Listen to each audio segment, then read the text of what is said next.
Good afternoon. Here's what's making news this Tuesday, the 10th of September. The federal government gears up to ban Aussie children from social media. Labor Minister Ed Husic joins us live to answer how it could work. More than 50,000 nurses walk off the job in New South Wales in their fight for better pay.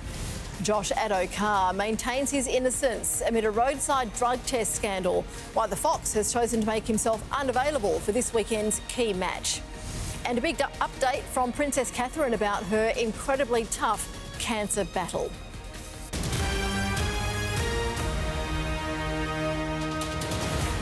This is 10 News First Lunchtime with Narelda Jacobs. Hi, and nice to have your company.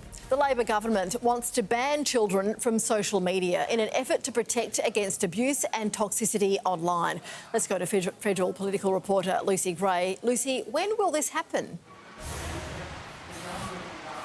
Narelda, before the next election is when the Prime Minister will introduce draft laws which would force social media giants to verify the ages of their users. Now, this may seem to be a big announcement, but in reality there are several key details which still need to be figured out, and the Prime Minister will do that in collaboration with the states and territories. Among those is what the minimum age to set up a social media account will be. The second, crucially, is how that age would be enforced, and Labor is currently funding a trial of the technology that we have to do so. Now, the coalition has long called for laws like these. It has signalled that it would seek to legislate a minimum age of 16 within its first 100 days in office if elected. What the government has done is basically nothing, and today, when they announce they are going to do age verification for social media, they can't even tell us what the age is. Now, the Prime Minister has previously said that he thinks 16 would be an appropriate age for someone to be able to set up a social media account. Perhaps Minister Ed Husic could tell you what he thinks when he's on the program shortly. Yeah, thanks for that, Lucy. Nurses are walking off the job for 12 and a half hours in New South Wales today as they push the government for a higher wage offer. Sarah Naven attended protests in Sydney. Narelda, nurses here were ordered by the Industrial Relations Commission not to undertake strike action today, but they have defied orders and gone ahead. Here in Cogra, nurses have descended on Chris Minns' electorate office, saying they are undervalued and disrespected by the Minns government. The Nurses and Midwives Association says minimal life-preserving staff are in the state's hospitals today, with elective surgeries cancelled and the government urging people to only go to hospitals for emergency care. The government has promised to negotiate on wages, but those negotiations have hit a wall. The government has offered a 10.5% pay rise over 3 years to all public sector employees. The nurses want 15% in 1 year. The Premier said this morning that will cost $6.5 billion, more than the entire spend on the police force. Nurses are also refusing to do work not in their job description, like cleaning or making beds, not answering calls or bells, and not restocking supplies. The government says it is rolling out nurse-to-patient ratios, 1 to 3 in emergency departments and 1 to 4 in the wards, to try and relieve some of the pressure on nurses in hospitals. It also said that it has abolished the former government's wages cap. Sarah Naven there. A video has emerged in South Australia appearing to show the state's former leader of the Liberal Party snorting powder off a plate. David Spears denies it's him, instead claiming it's a deep fake. Alan Murrell reports. David Spears says the vision is troubling, but it's certainly not him, an elaborate hoax or perhaps even AI deep fake. The short video published by News Limited appears to show the state Liberal MP snorting a substance from a plate on the kitchen counter in his Adelaide home in June. A still frame shows lines of powder on the plate surrounded by glasses of wine and a cigarette lighter. The identity of the person who took the images is not known, and we are not suggesting Mr Spears has done anything wrong. He was opposition leader at that time. A month later, he resigned, explaining he'd had a gut full of the role. But he then provided ongoing commentary on the performance of the leadership of his successor, Vincent Tarzia, and his team, which he described as shambolic. This morning, few of his Liberal colleagues arriving at Parliament were prepared to comment on what they'd seen. But the state Labor government and independents were more forthcoming. I feel very sorry for him today, but I don't know what happened. If this is a deep fake, this is a whole new low in politics, and it needs to be taken seriously, and SAPOL need to step in. I hope that is okay. I think it's had a bit of a rough ride over the last few weeks, and politics can be challenging. I hope David's doing okay, and we've got a sitting week to get on with. Thank you. Opposition leader Vincent Tarzia says it is a matter for Mr Spears to address, but if the images are fake, he should report them to the appropriate authorities. Alan Murrell reporting. The Victorian government wants to make it easier to test illicit drugs at places like music festivals. A bill will be introduced to the state's parliament, which will allow for pills to be tested at both fixed and mobile locations. Testing could reportedly be in place at festivals this summer, with a fixed location built in Melbourne by mid-2025. Exactly how the drugs will be tested remains unclear, but it's understood it will return results on pills, capsules, powder and liquids within minutes. The mother of one of the wedding bus passengers killed in last year's Hunter Valley tragedy says her family feels let down by the DPP's decisions to drop manslaughter charges. Brett Button is awaiting his sentence after a plea deal saw him admit to dangerous driving offences, killing 10 people. Alice Hogg has the latest. For a second day, the family members of victims and survivors of the bus crash at Greta are delivering emotional victim impact statements about the toll the tragedy has had on them. 29-year-old Zach Bray was among the 10 people killed when the bus taking wedding guests home overturned at a roundabout. Zach had survived bowel cancer a few years earlier, a disease his mother says he fought bravely, and she says he had so much more to give. Brett Button, the bus driver behind the wheel that night, pleaded guilty to a raft of charges, including 10 counts of dangerous driving, occasioning death, in exchange for manslaughter charges being dropped. Zach Bray's mother has addressed that, telling the court she feels she and her family have been let down by the DPP. She says it wasn't until after the plea deal that her family learnt Button had been driving while affected by an opioid painkiller. It's expected Button's sentence will ultimately be handed down tomorrow. Alice Hogg reporting. The Princess of Wales will soon return to some public duties after revealing she's completed her chemotherapy treatment for an undisclosed form of cancer. In a personal video message featuring her husband and 3 children, Kate opened up about the past 9 months, describing it as incredibly tough. Europe correspondent John Paul Gonzo reports. This health update provided by the Princess of Wales herself gives us a much clearer insight into her cancer battle. This video, which was shot last month, shows Kate with William and their 3 children, George, Charlotte and Louis, enjoying family time by the seaside. Princess Catherine says she has now finished her chemotherapy treatment, describing it as a relief. The cancer journey is complex, scary and unpredictable for everyone, especially those closest to you. With humility, it also brings you face to face with your own vulnerabilities in a way you've never considered before. And with that, a new perspective on everything. The Princess of Wales has been out of the public eye for much of the year as she underwent treatment. She says her path to full recovery is long and she is continuing to take each day as it comes. Despite all that's gone before, I enter this new phase of recovery with a renewed sense of hope and appreciation of life. William and I are so grateful for the support we've received and have drawn great strength from all those who are helping us at this time. Kate's cancer diagnosis was revealed in March. It followed an intense, at times invasive period of speculation after she was hospitalised in January for abdominal surgery. She did make an appearance at Trooping the Colour earlier this year alongside King Charles, who has also been diagnosed with cancer. The Princess of Wales was most recently seen at Wimbledon, where she was given a standing ovation at the men's singles final. Kensington Palace says while she is making good progress, Princess Catherine won't return to full-time public duties just yet. She is expected to make some appearances over the coming months, but her schedule is limited, and that is to ensure she can focus on her recovery. That's John Paul Gonzo. Josh Addo-Carr has made himself unavailable for the Bulldogs' first round finals match against the Sea Eagles this weekend. The star winger is maintaining his innocence, despite confusion reigning over an alleged positive result on a roadside drug test. For more, I'm joined by Brooke East. Brooke, what did the club have to say? Narelda, the big question that was put to them today, did Josh Addo-Carr lie to their club?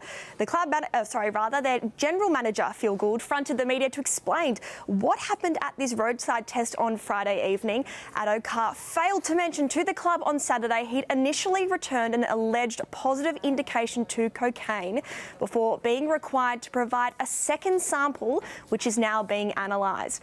The Bulldogs' creed is club first, team second, individual third. An oath taken seriously by all, with Addo-Carr himself standing down from playing in the club's first final since 2016.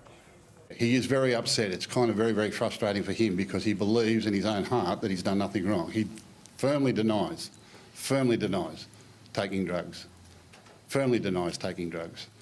And in fact, last week, for that to be in his system on Friday night, he'd have had that sometime during last week taken cocaine, which stays in your system for 48, 72 hours. Well, 3 of those days he was here training, or he was doing community work, he was doing something else. Did he lie to us? Well, I'm convinced in Josh's mind that he didn't think we'd ever hear about this. So he probably didn't tell me the whole truth of the first positive or what it read. He kind of put that down to being inconclusive. And if it comes back positive, Josh will have to explain to us how it got in his system. And now it's a waiting game. It could take up to 10 weeks before the club has any certainty. If he returns a positive test, his playing future is very much unknown. Addo-Carr isn't expected to show his face at the club all week, hoping his teammates can move on from the distraction he's caused ahead of a must-win match against Manly. Narelda? Thanks for that, Brooke. Coming up, Apple turns to artificial intelligence as they launch another iPhone. Chilling new details in the hunt for a gunman who sprayed drivers with bullets on a Kentucky highway. The terrifying moment a bridge collapses following a super typhoon in Vietnam. And the Pope touches down in East Timor to a rock star welcome.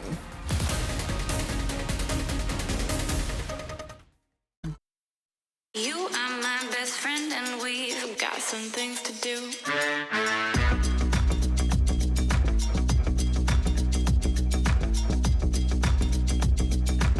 Hester, super with impact. If you have a sore back, you've probably thought about your mattress. But what about your bed base? Bed bases commonly sag, even in amazing looking beds. That's why we created the Sleeping Duck Indestruct bed with 50 kilos of structural steel.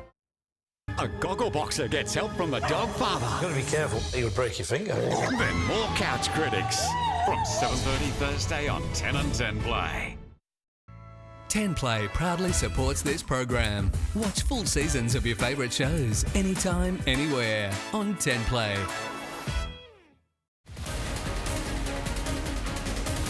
Apple has unveiled the iPhone 16, the company's first smartphone built around artificial intelligence features. It comes months after Google and Samsung revealed products also prioritising AI. But is it what consumers want? Our CBS colleague Dania Bacchus has the story. Artificial intelligence is at the core of Apple's new iPhone 16. iPhone continues to make a profound impact on all of our lives. Apple Intelligence will supercharge these experiences and so many more.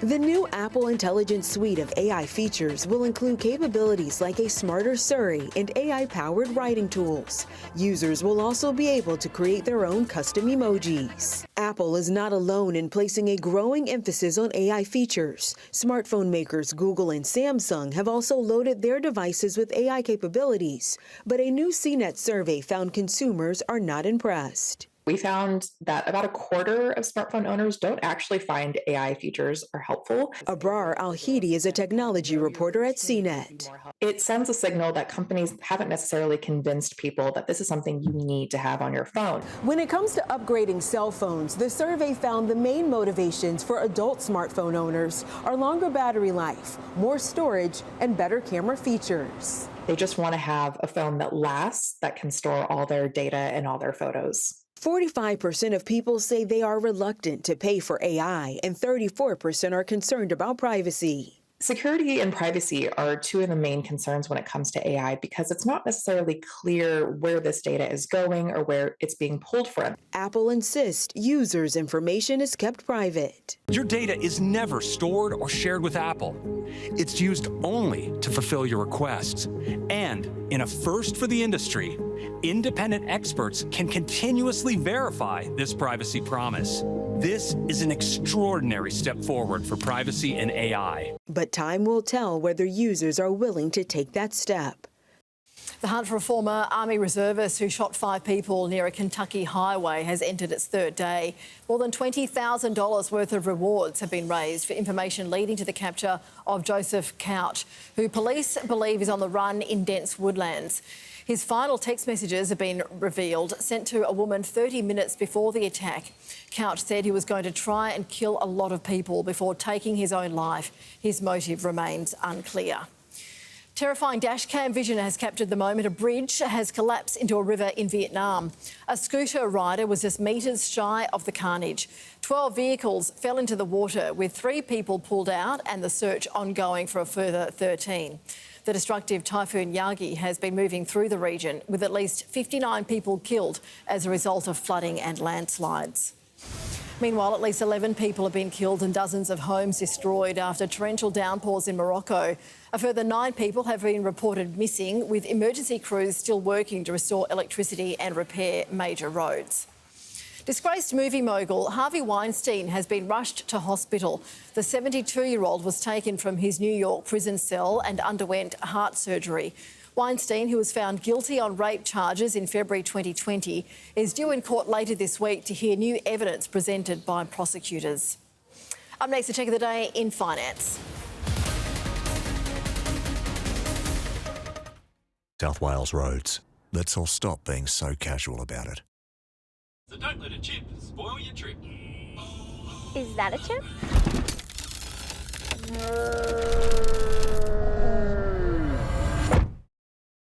That happens a lot, but O'Brien could have helped. A chip repair is faster, cheaper and greener than a new windscreen. And with car insurance, it's usually free. So don't let that little chip spoil your trip. Book today. O'Brien. Let's check finance with our friends at Ausbiz, and Nadine Blaney joins us. Nadine, NAB's monthly business survey has been released. It sure has, Narelda. And unfortunately, business conditions are at their lowest level in 2.5 years, according to the National Australia Bank. The outlook for jobs, importantly, taking a big hit. So business conditions fell 3 points. That's the lowest since January 2022. I suppose on the plus side, the survey was a bit mixed when it came to some of those inflation measures. So the growth in labour costs is easing, but we're still paying a lot. So purchase costs remain elevated at 1.6% in the quarter for businesses. And of course, that's not what the RBA wants to see. The index of employment, though, did plunge from +7 to just +1 after a brief uptick in July. So that is suggesting, according to NAB economists, that sales and profitability could be feeding into a damaging impact on labour demand. So those dynamics really closely watched by the Reserve Bank. Michelle Bullock, the governor, last week said that they are still firmly fighting inflationary pulses in the economy, but at the same time, very close eye on the jobs market to see signs of further weakening. Nadine, consumers are becoming more concerned about jobs and where the economy may be headed. Yes, well, this is how these two monthly surveys come together, isn't it? We've heard from Westpac, its consumer confidence read, and consumers are still very pessimistic, and even more so about where their jobs are going. So downbeat, concerns over the economy really bubbling to the surface, even as concerns about higher interest rates have eased. So the consumer sentiment index dipped 0.4% in the month. You know, pessimism has dominated for over 2 years now and really isn't showing any signs of lifting. Again, one silver lining is that cost of living pressures are becoming a little bit less intense. And again, as I said, fears of further interest rate hikes are easing, but consumers are becoming more concerned about the economy in general and what that will mean for jobs. So as far as the RBA says, it has said repeatedly that it is not looking to cut interest rates. It's not in any rush to cut this year. However, it will be keeping a very close eye on this jobs market because it's trying to achieve that narrow path. So bringing inflation under control, but keeping the jobs market strong. How are the markets looking?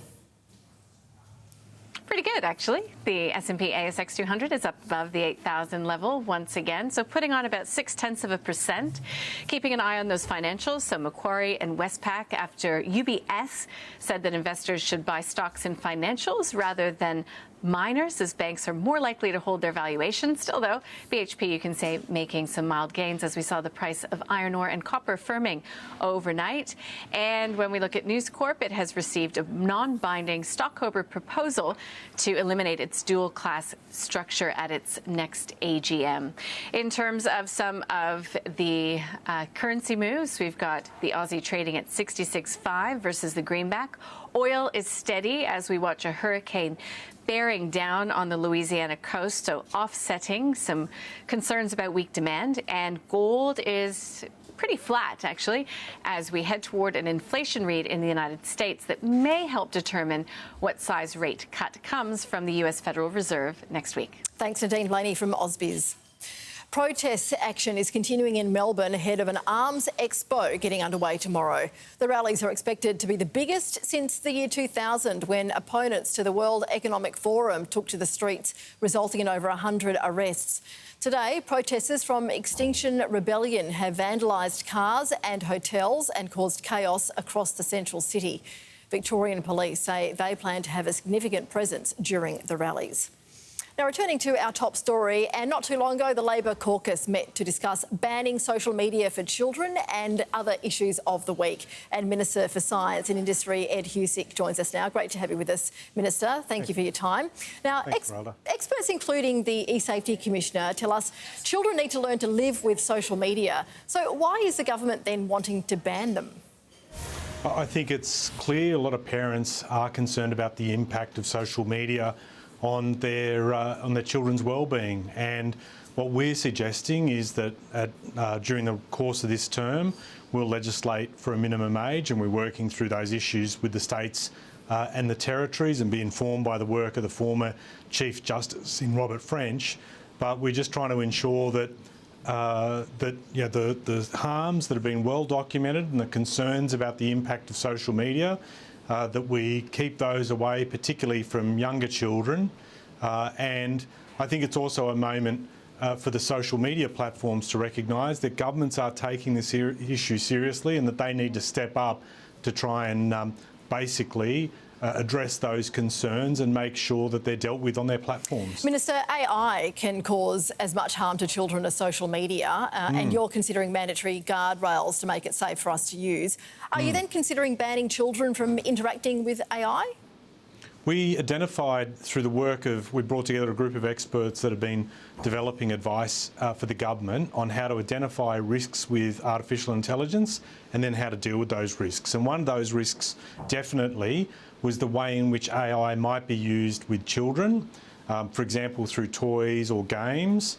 And we reckon that's a high-risk area that needs to be dealt with. So that is something that is absolutely on the cards, and it's also embedded within the voluntary standard we released last week. This allows for business to get on with improving the way that they work with artificial intelligence, and to give the public more confidence about how to use the technology in a safe and responsible way, and that is starting right now while we work out the longer term, the form and the shape of how the mandatory guardrails we've said we put in would manage those risks. How can you limit the way or the extent that children interact with artificial intelligence then? Because aren't we going into a future in a world where it is everywhere?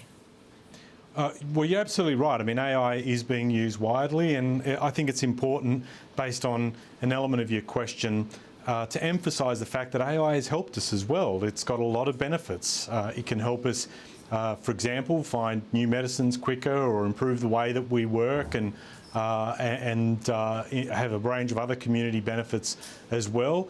Australians, when they were polled, there was some work done by the University of Queensland and KPMG, said, yeah, we get the benefits, but when Australians were asked about that, do the benefits outweigh the risks? Only 44% of Australians in that poll said the benefits outweighed the risks. So there's clearly a concern in the mind of the public about how the technology is being rolled out and used. And to your point, and to your question about in terms of limiting the impact on children, by identifying it as a risk, what we're requiring designers and developers of AI models to do is that if they know that their products might be used by children, that they show what steps they're taking to reduce those risks, that they're transparent and they're accountable for the way they develop that technology. Minister, just quickly to some matters overseas. Foreign Minister Penny Wong says Australia is working with the UK to pressure Israel to change the situation in Gaza. But with more than 40,000 Palestinians now killed, do we need to apply more than pressure? I think we are working with our partners in a number of countries to be able to express our concerns globally. I think you've got a number of countries that are saying that the number of deaths in Palestine, in Gaza, innocent Palestinians, has been unacceptable, and that steps do need to be taken. In particular, in the UK case, they are curbing their sales of arms. In the Australian case, we are not selling weapons or ammunition or providing those to Israel. We haven't for 5 years. Can you definitively say that? Does that include weapons parts? Well, I said weapons and ammunition that we've been saying that haven't been provided for the last 5 years. There might be some parts that come back to us actually as part of fully formed equipment. But the biggest thing to emphasise here is that Australia has been speaking up. We've called for a ceasefire. We believe a longer term aim has to be the creation of a Palestinian state, and that the treatment, the way in which the conflict has been conducted by the Israeli government and the IDF, that their pursuit of Hamas, where it impacts on innocent Palestinians, we should be speaking up on that. Are tourist visas enough humanitarian support for Palestinians fleeing Gaza? Should they be given humanitarian visas? We've been working through how to provide support for people that want to be able to get out of harm's way, and we have assisted people in that regard, and we're always open to advice. And particularly from our security agencies, and we've been following that advice as well in terms of the processing of visas, but we have stepped in to assist where we can. OK, thank you very much, Minister Ed Husic. Appreciate your time. Thanks, Narelda. Thank you. Still ahead, psychologist Tracy Westerman joins us to talk about her new book and work, plus a bicep bulging world record involving thousands of pull-ups in just one day. And the waves go to the dogs at one of the surfing world's roughest competitions.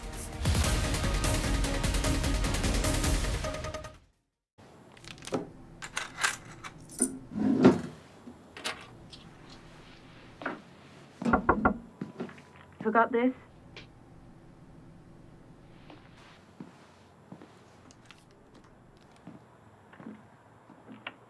Love you, Dad. There's a glass and a half in everyone. Hurt can happen here, here, and here. If you've been injured in a public place, take the Slater & Gordon free claim check, and we'll take it from here. Are you living in a world of allergies?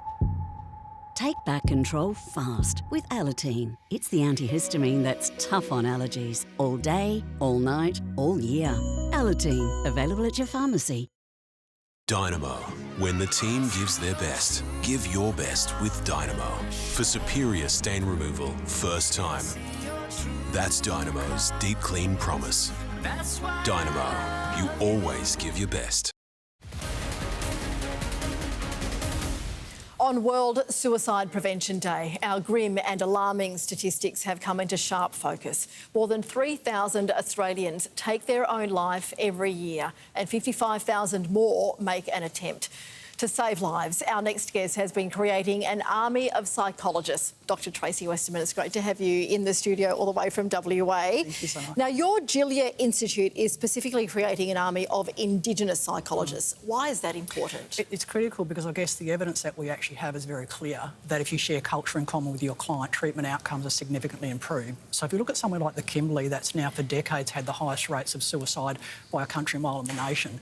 They've had 4 successive government inquiries, and every single one of those inquiries concluded the same thing, and that was that children were dying because of a lack of access to culturally competent services. So that's a real issue, and people just aren't making any traction in terms of getting complex treatments into those high-risk communities. The rates of suicide amongst First Nations communities are so much higher, and then you look at narrow down into children as well. Is that what drives you? Yeah, it's really heartbreaking. Child and suicide does not belong in the sentence, Narelda, and that's something that we all can relate to. And I guess in Australia what we know is that Aboriginal children are 4 times as likely than non-Aboriginal children to die by suicide. And a horrific statistic is that 40% of the times when an Indigenous child dies in this country, they will do so by suicide. So that's just heartbreaking. It is heartbreaking. The Prime Minister this morning released a national strategy to prevent suicide by what he says addressing social and economic drivers like disadvantage, as well as improving mental health support. Tracy, how effective are national strategies when it comes to reaching marginalised communities that are acutely impacted by suicide? Yeah, I think, look, objectively, just by history, they've clearly not been effective because the suicide rate is continuing to escalate. So, and I'm glad you actually raised high-risk communities, because there are certain communities that carry the burden more than others. So, for example, if you reduce suicides in the Kimberley, and address the Kimberley, the suicide rate will almost normalise. So there's really interesting things that the government could do, for example, geo-map suicide data. And what they would find is that around 90% of the suicides are occurring in about 10 to 20% of the communities. So if you mobilise all your best practice programs into those high-risk communities and close the gap in those communities, you close the gap everywhere. And so the problem is actually really solvable if you actually understand that disadvantage is relative. So a national strategy or a targeted strategy? Targeted strategy. You know, I mean, neither the Northern Territory have been talking about needs-based funding for a long time. However, what they don't do is they don't geo-map the suicide data, they don't geo-map the crime data, they don't geo-map any data.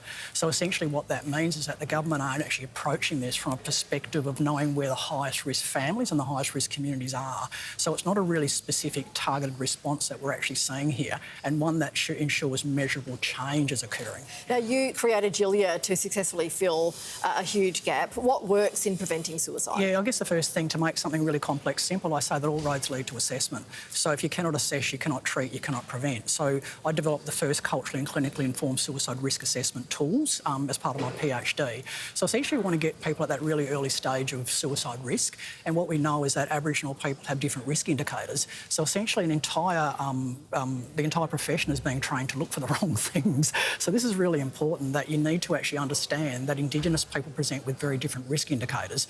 So if we're not training up people to be able to figure out those early warning signs, then that's a real issue. One of the factors that the Prime Minister said this morning that he wanted to address was disadvantage. But when you have poverty in First Nations communities, what's the need there for addressing disadvantage? It's significant, but it's actually about the lack of access to resources. So that's why the Build an Army of Indigenous Psychologists is so important. So if you had 20 Indigenous psychologists in Alice Springs, you wouldn't be talking about Alice Springs anymore. If you had 30 Indigenous psychologists in Walgett, you wouldn't be talking about Walgett anymore.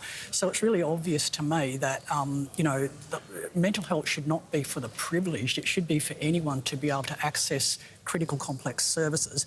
And what's happening is our Indigenous people aren't actually being afforded those services commensurate with need.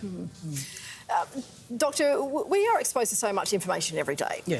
What does public debate about things like cost of living, climate change, racism, whether members of the LGBTQI+ community should be counted in the census, instances of Islamophobia. Yeah. Do the actions of our leaders, when we hear our leaders speaking about these issues, impact our well-being? Absolutely, because leadership sets a barometer of what actually resonates in the consciousness of our country. So you can't sort of, it's a fine line though, Narelda, you don't want to be in this, because obviously we're in information overload almost in terms of the world, right?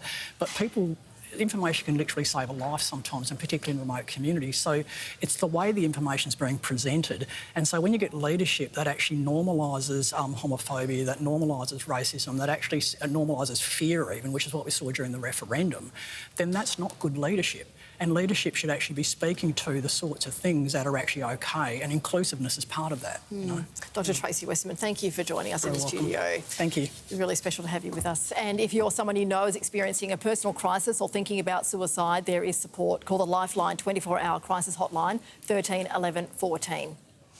Up next, all today's entertainment news, including farewells for Hollywood legend James Earl Jones, famous for starring as Darth Vader in Star Wars, and actress Jamie Lee Curtis's humble receipt of a huge honour. Rough cold, bro. Try Vicks Vapor Drops extra strong. Up to 3 times more menthol. Clear the nose! It's How's the nose and throat? Vicks Vapor Drops extra strong. Spring is magnificent. You prep your gardens, and in spring all of your hard work begins to come through the soil and everything begins to bloom. 10 centimetre tomato plant, only $1.98. Osmocote 25 litre potting mix, $9.98. Raised garden bed planter, just $32.40. Where you find a competitor's lower price on the same stocked item, we'll beat it by 10%. Lowest prices are just the beginning. My gel creation for a brilliantly clean toilet. But there's a better Bref way. Bref Brilliant Gel all-in-one. Powerful cleaning, grime protection, boosted fragrance and an impressive shine. Absolutely brilliant. Bref Brilliant Gel all-in-one. With more than 30 years' experience, Allcastle Homes design flexible options for every generation of your family. Experience the contemporary Ascot 36 at Homeworld Box Hill from $549,995. Trailblazers, wildcards, middle aisle maestros. No one dictates their dinner.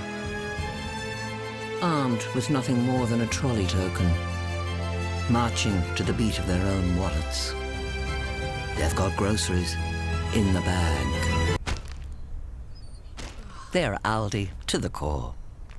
Aldi, good different. Time to take a look at what's making news in the entertainment world now. And James Earl Jones, the acting great, instantly recognisable by his resonant voice, has died aged 93. With a stage and film career spanning 6 decades, he was one of the few entertainers to reach EGOT status. I am your father. With those 4 words, James Earl Jones made pop culture history as the voice of Darth Vader in the Star Wars series. The sun will set on my time here and will rise with you as the new king. New generations became familiar with his deep voice through his role as Mufasa in The Lion King. Oh, there's more to being king than getting your way all the time. Jones was born in Mississippi in 1931 and says as a child he stuttered so badly he didn't speak for years. Can't wait. Poetry and later acting helped break his silence. Are you the Black Hope? Well, I'm black and I'm hoping. Jones starred in The Great White Hope on stage and film, earning critical acclaim. The role landed him a Tony, a Golden Globe, and an Oscar nomination. People will come, Ray. Jones went on to star in many movie and TV roles, winning several Emmys, a Grammy for Best Spoken Word, and an honorary Academy Award in 2011. They'll arrive at your door as innocent as children, longing for the past. Acting was in his blood. His father, Robert Earl Jones, was one of the first prominent black actors in film. Jones was married to actress Cecilia Hart for more than 30 years until she died from ovarian cancer in 2016. Jones kept acting into his 80s. Let me guess. You like Star Wars. Working on the stage, TV, and big screen. Always with his commanding presence. You were not summoned here to grovel. And that distinctive voice. There is no Death Star. Jamie Lee Curtis is adding another impressive trophy to her mantle. Curtis scored her first Emmy Award for her guest role in the comedy series The Bear, winning for her appearance in Season 2's chaotic Christmas episode Fishes. Having already secured an Oscar and now an Emmy, the actress joked backstage about the possibility of nabbing a Grammy and a Tony Award. I can't sing at all, and I've never been on stage, actually. I've never done a play. I don't stay up that late. You know, the whole problem with, I don't know if any of you have ever paid attention to anything I've said, but I've, at my age, gushrying about concerts being so late and why can't Bruce Springsteen do a frickin' matinee? So I'm just not sure I would do so well in the theatre since you go to bed so late. Curtis went on to share both awards side by side. The Emmy adorned with a teddy bear and a mini boxing gloves. In total, The Bear took home 7 accolades at the Creative Arts Emmys, with more wins expected at the Primetime Emmys next week. Nominations for the 58th Country Music Association Awards are in, and Beyoncé was snubbed. Despite having one of the biggest country music albums of the year, Queen Bee received 0 nominations. Beyoncé's Cowboy Carter made history, becoming the first album by a black woman to reach #1 on Billboard's country music chart. The snub comes 8 years after the singer was criticised by country fans for performing at the 2016 awards, an experience which inspired the creation of Cowboy Carter. Meanwhile, Post Malone, who's released his first country music album this year, earned 4 nods. Other nominees include Morgan Wallen, with 7 nods, including the coveted Entertainer of the Year award. Chris Stapleton, Luke Combs, Jelly Roll and Lainey Wilson are also up for that top prize. The CMAs will take place in November. Now let's check in for some more good news with Daniel Doody. Doody, what have you got for us? A very good afternoon, NJ. Plenty of good news around for lunchtime. The seniors group is keeping fit and all for a very good cause. Several CrossFit organisations across the country are taking part in a fundraiser to support the Australian Society for Animal Rescue. I've had 9 dogs over the years. And I've just always been mad about dogs. They've all been rescues, every one of them. That's all my dogs would be rescues, and they've all been fabulous. We've got a lot of seniors, a lot of people with disability, because we want to make exercise a lot more accessible to everyone. All the money raised will help provide essential care and support for rescue dogs and cats in need. Beautiful cause there. Raising the bar high. This is the moment Doug Sensor Martin broke the world record for the most pull-ups in 24 hours. Well over 6,000 people still with us. He completed more than 9,000 pull-ups. The previous record was 8,940, held by Kenta Adachi. Photos captured bruised and blistered hands, with all that effort taking its toll on him physically. But NJ, he just kept going, raising money for a charity close to his heart, Project Purple. Now is it time I show off how many pull-ups I can do? NJ? I can do 3 at the best. Yeah, OK, that's doing better than me. And finally, NJ, from hairy to small and very cute, some of the world's best surfing dogs took part in the 19th annual Dog Surfathon in California. Now, I'm not a surfing expert, NJ, but this particular skill is unique. Whatever it is, he's still riding that wave. You know, it's all about just hanging out with your best friend out in the open water and just having a good time. You know, once you're out there on the board, on the ocean, nothing matters. It's just about there having fun with your best friend. Plus, when you got a crowd like this, you just want to put on a good show for everybody and put smiles on everyone's faces. And they did. Plenty of pictures, NJ, hanging 10 and just taking in that fresh sea air. It was a awesome event. And that's your good news wrap-up. How cute is that? Thank you very much, Judy. Coming up after the break, a look at the weather with 10 News First meteorologist Josh Holt. Room ahead of you. Cheers, mate. Great Northern Brewing Co. The beer for up here. My gel creation for a brilliantly clean toilet. But there's a better breath way. Bref Brilliant Gel all-in-one. Powerful cleaning, grime protection, boosted fragrance and an impressive shine. Absolutely brilliant. Bref Brilliant Gel all-in-one.